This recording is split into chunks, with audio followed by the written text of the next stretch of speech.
Bonjour et bienvenue dans cette vidéo. Nous allons parler de l'année 2023, mais plus particulièrement de comment activer la vibration du 7, car l'année 2023 est une année 7 d'un point de vue collectif.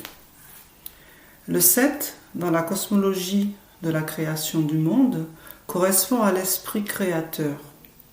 L'esprit créateur est doté de l'aspect yin et yang, dans le sens de féminin, du féminin qui se connecte, qui connecte à la sagesse, au savoir inné, à l'intuition, et l'aspect masculin qui connecte davantage à l'aspect mental et la puissance de manifestation.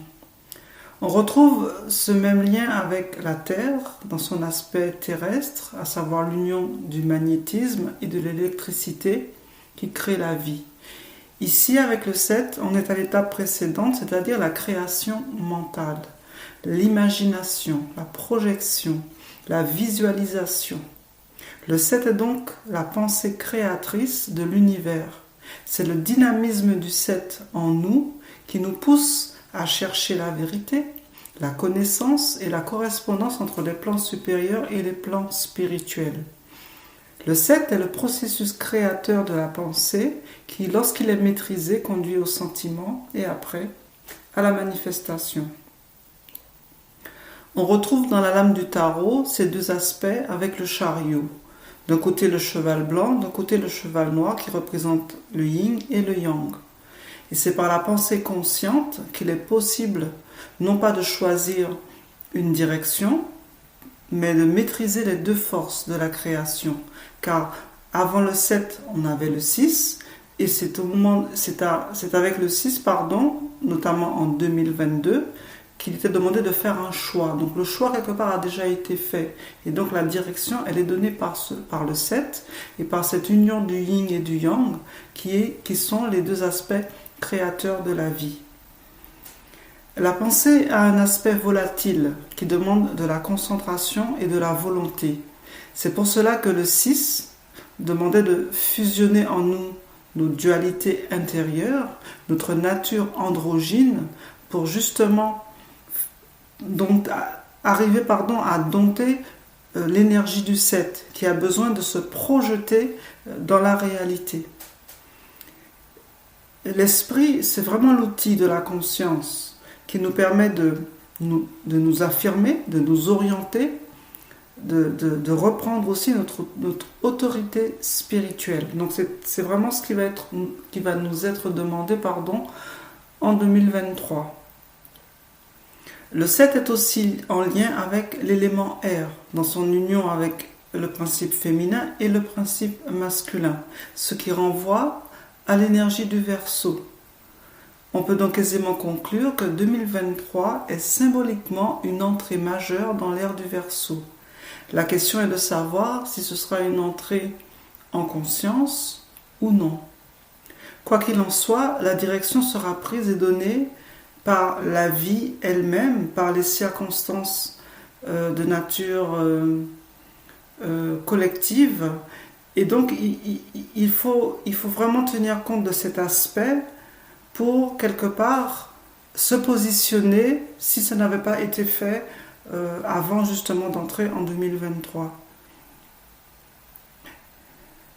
Cette année va nous demander donc de faire un tri dans ses pensées, entre celles qui élèvent et celles qui maintiennent dans le passé et l'illusion. Car entrer dans l'ère du Verseau, ça sous-entend une rupture avec un ancien monde. 2023 est aussi une manifestation de la guerre spirituelle qui fait rage en cette période.